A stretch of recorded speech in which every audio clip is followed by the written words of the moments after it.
নমস্কার, আমি সুমন্ত। চোখ রাখবো এই মুহূর্তের অত্যন্ত গুরুত্বপূর্ণ একটি খবরের দিকে। আরজিকর কাণ্ডে অবশেষে গ্রেফতার করা হলো প্রাক্তন অধ্যক্ষ সন্দীপ ঘোষকে। আরো একবার জানাবো, আরজিকর কাণ্ডে গ্রেফতার তার প্রাক্তন অধ্যক্ষ সন্দীপ ঘোষ। টানা 15 দিন জেরার পর তাকে গ্রেফতার করলো সিবিআই।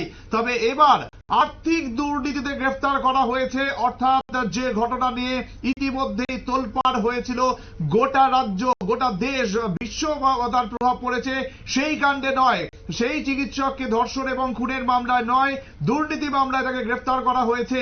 কথা বলবো আমাদের এক্সিকিউটিভ এডিটর নীল বণিক আমাদের সঙ্গে টেলিফোন লাইনে রয়েছে। নীল, দেখো, এটাই একেবারে আজকে সন্দীপ ঘোষ গ্রেপ্তার হওয়ার পরে অনেকেই মনে করেছিল যে এই যে নির্যাতিতা তরুণী তার খুনের মামলাতে তিনি গ্রেপ্তার হয়েছেন। একবারও না। মূলত এই যে আরজিকর মেডিকেল কলেজের মামলা, যে মামলাটি রয়েছে সেটি পৃথক দুটি মামলা। একটি হচ্ছে আরজিকরের যে চিকিৎসক খুন, সেই চিকিৎসক খুনের মামলা, আরেকটি হচ্ছে দুর্নীতি দমন অ্যাক্টের মামলা। অর্থাৎ সেন্ট্রাল ফান্ড যে মেডিকেল কলেজ হাসপাতালগুলিতে আসে, সেই সেন্ট্রাল ফান্ডের আর্থিক দুর্নীতি হয়েছে বলে অভিযোগ উঠেছে, এবং এটা সত্যি যে আর্থিক দুর্নীতি হয়েছে সেটা স্টেট গভর্নমেন্টও বহু পরে কিন্তু মেনে নিয়েছে। অর্থাৎ যে মমতা বন্দ্যোপাধ্যায়ের প্রশাসনের কাছে 1.5 বছর আগে সেখানকারই অ্যাসিস্ট্যান্ট সুপার এই দুর্নীতির অভিযোগ এনেছিল, তখন হয়তো মমতা বন্দ্যোপাধ্যায়ের নেতৃত্বাধীন স্বাস্থ্য দপ্তর শীতঘুমে ছিল, কিন্তু শীতঘুমে থাকার পরে শেষ পর্যন্ত মমতা বন্দ্যোপাধ্যায়কে কিন্তু কার্যত মানতে হয়েছে যে তিনি স্বাস্থ্যমন্ত্রী থাকাকালীন পশ্চিমবঙ্গে সব থেকে বড় স্বাস্থ্য ব্যবস্থায় দুর্নীতি হয়েছে, এবং এই দুর্নীতির সঙ্গে আরো বেশ কিছু মামলা কিন্তু ভবিষ্যতে অ্যাডেড হতে পারে। তবে হবে কিনা সেটা কিন্তু কনফার্ম এখনো বলা যাচ্ছে না। দুটি মামলা মূলত, একটি হচ্ছে সেন্ট্রাল ফান্ডের দুর্নীতি মামলা, একটি হচ্ছে অঙ্গ পাচার। সেই মামলা নিয়েও ইতিমধ্যে তদন্ত শুরু হয়েছে, তবে এখনো পর্যন্ত ওই মামলার পরিপ্রেক্ষিতে কোনো এফআইআর সিবিআই করেনি। এমনি তৃতীয়ত হচ্ছে তোমার হচ্ছে আরো কয়েকটি বেশ মামলা হওয়ার সম্ভাবনা রয়েছে। সেটা হচ্ছে শান্তনু সেন, তৃণমূল সাংসদ শান্তনু সেন, তিনি একটা অভিযোগ তুলেছেন যে এই মেডিকেল কলেজে যে যারা এমডি পাঠরত তাদের থেকে টাকা নিয়ে প্রশ্নপত্র ফাঁস করা হয়। সেটা তৃণমূল কংগ্রেসের রাজ্যসভার সাংসদ, এবং তিনি সব থেকে বড় কথা একজন কিন্তু কলকাতার চিকিৎসক, তিনি এই দুর্নীতির অভিযোগ এনেছেন। সেইটাও কিন্তু তদন্তের বিষয়। তবে যতগুলি বিষয় এসছে তাতে 5 থেকে 7টা পৃথক পৃথক মামলা কিন্তু হতেই পারে। তবে এখনো পর্যন্ত সিবিআই মূলত দুটি মামলা এগোচ্ছে। এক হচ্ছে তরুণীর ধর্ষণের বিষয়টা, হত্যার বিষয়টা, আর এক হচ্ছে সেন্ট্রাল ফান্ডের অপব্যবহার বা চুরির বিষয়। এই দুটি বিষয় মূলত তদন্ত হচ্ছে। তবে একটি মামলাতে আপাতত সন্দীপ ঘোষ গ্রেপ্তার, আর সন্দীপ ঘোষ ইতিমধ্যেই গ্রেপ্তার করা হয়েছে। সেই আমরা জানি যে বিগত 7-8 দিন ধরে সিবিআই গোয়েন্দারা কিন্তু আরজিকর মেডিকেল কলেজে একের পর এক খানা দিয়েছেন। আরজিকর মেডিকেল কলেজে বেশ কিছু কম্পিউটার বাজেয়াপ্ত করা হয়েছে। আরজিকর মেডিকেল কলেজের বেশ কিছু টাকা কিন্তু তছরূপের কিন্তু হিসেব পাওয়া গেছে। সেই মামলাতেই তাকে আজকে গ্রেপ্তার করা হয়েছে, এবং তার যে আরেকজন যে চেস্ট মেডিসিন, তিনি ইতিমধ্যেই দেবাশিস সোম, তিনি ইতিমধ্যেই গুরুতর অসুস্থ অবস্থায় আইসিইউতে ভর্তি রয়েছেন, এবং তাকেও এই মামলাতে তিনিও পার্টি রয়েছে। এখন সিবিআই যতক্ষণ না পর্যন্ত কাউকে অভিযুক্ত করে ততক্ষণ পর্যন্ত বলা দেখেন, কারণ অনেক সময় এই সমস্ত মামলাতে সাক্ষী কেসেও কিন্তু পুলিশ তাদেরকে জেরা করে, এবং পরে সেগুলো গ্রেপ্তার করার পরেও তোমার হচ্ছে অভিযুক্ত হিসেবে ট্রিট করা হয়। তবে এখনো পর্যন্ত যেহেতু অভিযুক্ত হিসাবে কোনো ট্রিট করা হয়নি, তাই এই মামলাতে এখন কোন দিকে টান নেয় সেটাই হচ্ছে সব থেকে বড় বিষয়। তবে মমতা বন্দ্যোপাধ্যায়ের অত্যন্ত ঘনিষ্ঠ, মানে আরজিকর মেডিকেল কলেজের একদম তোমার হচ্ছে যারা চিকিৎসক মহল, তাদের কাছেই খোঁজ নিয়ে পাওয়া যায়, বা কলকাতার বহু চিকিৎসক কিন্তু তারা বলে থাকেন যে সন্দীপ ঘোষ 1, 2, 3 বললেই একদম নবান্নের 14 তলায় পৌঁছে যায়। অনেক তৃণমূলের বড় হেভিওয়েট নেতারা নবান্নের 14 তলায় পৌঁছাতে পারে না, কিন্তু সন্দীপ ঘোষ 1, 2, 3 বললেই নবান্নের 14 তলায় পৌঁছে যায়। সেই 14 তলায় পৌঁছানোর জন্য সেই 14 তলায় পৌঁছে যায়, এবং তার সন্দীপ ঘোষের অত্যন্ত প্রভাবশালী।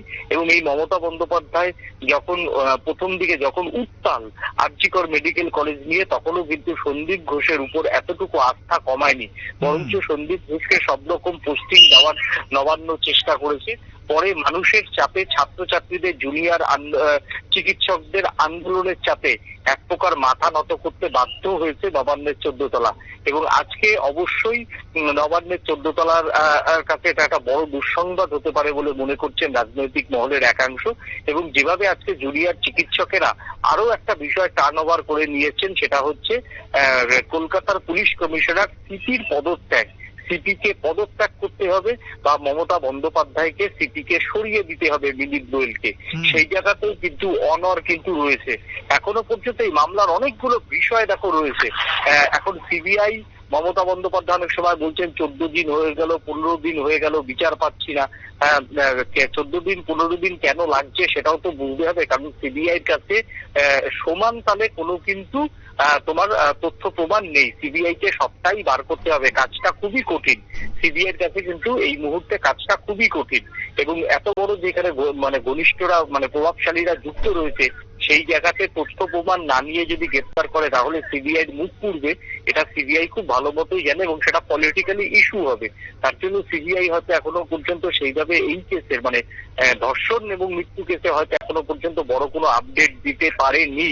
তবে বেশ কিছু লোকের যে ভূমিকা নিয়ে প্রশ্ন রয়েছে, এক হচ্ছে অবশ্যই সন্দীপ ঘোষ, এক হচ্ছে অবশ্যই কলকাতার সিপি বিনীত গোয়েল, এক হচ্ছে অবশ্যই এই চেস্ট মেডিসিন তোমার হচ্ছে দেবাশিস সোম। এদের ভূমিকা নিয়ে তো প্রশ্ন উঠছেই, এর প্রশ্ন তো থাকবেই, কিন্তু প্রশ্ন ওঠা মানেই যে তারা অভিযুক্ত সেটাও আবার ঠিক নয়। তবে যাই হোক, এই মুহূর্তে জুনিয়র চিকিৎসকেরা কিন্তু কলকাতার পুলিশের যিনি সিপি তার উপরেও কিন্তু প্রচন্ড বিরক্ত। এবং যেদিকে অবস্থা যাচ্ছে সেই দিকে আরজিকর মামলা যদি আগামী দিনে দেশের মেডিকেল ব্যবস্থা একটা অন্যদিকে ইউটার্ন করে তাহলেও কিন্তু অবাক হওয়ার থাকবে না। কারণ তুমি যেটা বলছিলে যে দুর্নীতি মামলায় গ্রেপ্তার হয়েছে, এখন একজন চিকিৎসক এবং সে শান্তনু সেন কিন্তু তৃণমূল কংগ্রেসের রাজ্যসভার সাংসদ বললে তাকে অভিহিত করাটা ঠিক নয়, সরল ব্যাখ্যা করা ঠিক নয়। তিনি কিন্তু একজন চিকিৎসক এবং তিনি ওই আরজিকর মেডিকেল কলেজের মানে আরজিকর মেডিকেল কলেজ সম্পর্কে খুব ভালো মতোই জানেন। ওইখানে তার রাজনীতি বেড়ে ওঠা, চিকিৎসা সামলানো, এবং তার মেয়েও কিন্তু ওই মেডিকেল কলেজেই কিন্তু বর্তমানেও পাঠরত। সেই জায়গা থেকে তিনি যে দাবিটা তুলেছেন এটা ভয়ঙ্কর, যে আরজিকর মেডিকেল কলেজের এমডির প্রশ্ন পয়সা দিয়ে বিক্রি হয়। অনার্সে পাবে না পাবে সেটা অর্থের উপর ঠিক হয়। যে নিট কেলেঙ্কারি নিয়ে টানা এত উত্তাল, যে নিট কেলেঙ্কারি নিয়ে মমতা বন্দ্যোপাধ্যায় এত সংসদে ঝড় তুলেছেন, সেই মমতা বন্দ্যোপাধ্যায়ের সাংসদরা আজকে নিট কেলেঙ্কারি থেকে তাদেরই দল একজন সহকর্মী, পার্লামেন্টের সহকর্মী, তার যে বয়ান, সেই বয়ান তো একেবারে শিউরে ওঠা। মানে একজন আরজিকর মেডিকেল কলেজের প্রফেসর, মানে তোমার হচ্ছে মার্জনা করবেন একজন এমডি,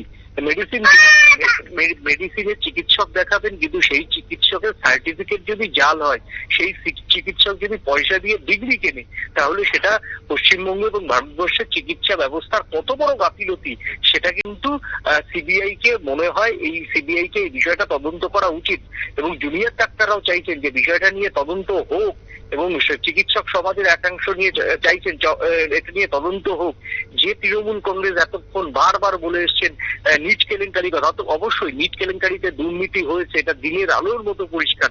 নিট কেলেঙ্কারিতে তোমার হচ্ছে কোর্ট মনিটরিং তদন্ত হওয়া অবশ্যই উচিত, এবং নিট কেলেঙ্কারিতে সেন্ট্রাল গভর্নমেন্টের যারা যারা দুর্নীতিতে যুক্ত রয়েছে তাদের প্রত্যেকেই গ্রেপ্তার করা উচিত। কারণ নিট কেলেঙ্কারি যদি এই নিট কেলেঙ্কারি আমরা শুধু বলবো এই মামলায় গ্রেপ্তার হবে না, ওই মামলায় কেন গ্রেপ্তার হবে না, দুর্নীতির মূলে গিয়ে সিবিআই কে পরীক্ষা দিতে হবে।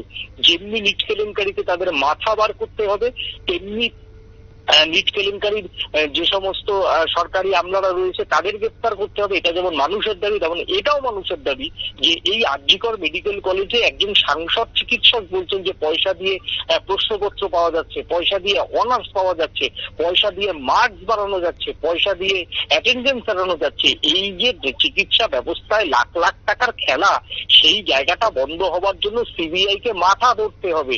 এই সন্দীপ ঘোষের মতো বহু মাথা কিন্তু এখনো আড়ালে খেলে বেড়াচ্ছে, এই মাথাগুলোকে সিবিআই কে ধরতে হবে। মানুষ কিন্তু এখন একটাই চাইছে, একদিকে দিল্লিতে লিড কেলেঙ্কারিতে মাথা ধরতে হবে, অন্যদিকে পশ্চিমবঙ্গের লিড কেলেঙ্কারিতে যারা যারা রয়েছে তাদের মাথা, এবং অবশ্যই সেটা হচ্ছে অ্যাসিস্ট্যান্ট সুপার 1 বছর আগে যে স্বাস্থ্য ভবনে অভিযোগ করেছিল যে এই হচ্ছে, কেন তখন তদন্তের অর্ডার দেওয়া হয়নি? কেন বাংলার এনফোর্সমেন্ট মানে ব্রাঞ্চ যারা দুর্নীতি তদন্ত করে, কেন সেই দুর্নীতি তদন্তে আসেনি? কার অঙ্গুলি হেলনে আসি?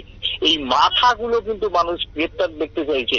এই সন্দীপ ঘোষ অবশ্যই বড় মাথা, গ্রেপ্তার হয়েছে, আইনের পথেই তিনি তার জবাব দেবেন, কিন্তু এই ধরনের যারা যুক্ত হয়েছে সেই মাথারা ধরলেই তাহলে কিন্তু আগামী দিনে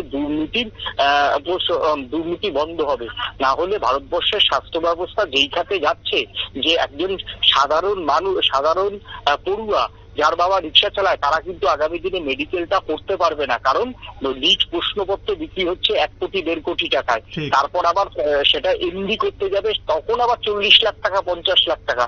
অর্থাৎ স্বাস্থ্য ব্যবস্থা অনেকদিন আগেই বেসরকারীকরণের মাধ্যমে বড় লোকের হাতে গেছে। এখন দেখা যাচ্ছে যে চিকিৎসক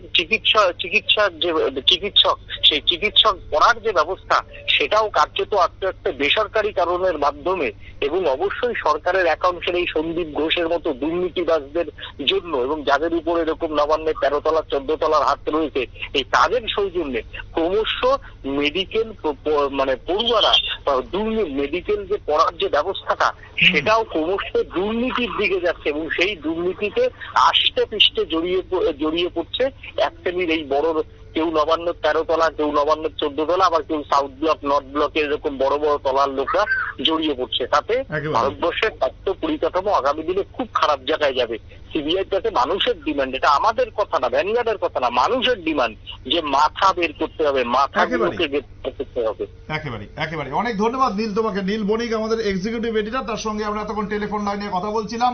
খুব কুইকলি আপনাদের জন্য র্যাপ আপ করে দিয়ে, অবশেষে গ্রেফতার আরজি করের প্রাক্তন অধ্যক্ষ সন্দীপ ঘোষ। টানা 15 দিন জেরার পর তাকে সিবিআই গ্রেফতার করেছে। তবে যে তরুণী চিকিৎসককে ধর্ষণ এবং খুন করা হয়েছিল, সেই মামলায় নয়, তাকে গ্রেফতার করা হয়েছে আর্থিক দুর্নীতি মামলায়, এবং এই আর্থিক দুর্নীতি মামলায় কিন্তু সিবিআই তদন্ত করছিল। অবশেষে সন্দীপ ঘোষকে গ্রেফতার করা হয়েছে, এবং এর পাশাপাশি আর যারা যারা নজরে রয়েছে তাদেরকেও কিন্তু টানা জেরা করা হয়েছে। ইতিমধ্যে একজন কিন্তু হাসপাতালে আইসিইউতে ভর্তি রয়েছেন। সুতরাং সব দিকে দাঁড়িয়ে এই মুহূর্তে সামান্য হলেও হয়তো স্বস্তি, যে সন্দীপ ঘোষকে নিয়ে এত কথা হচ্ছিল, সেই সন্দীপ ঘোষ এবার তাকে সিবিআই গ্রেফতার করলো।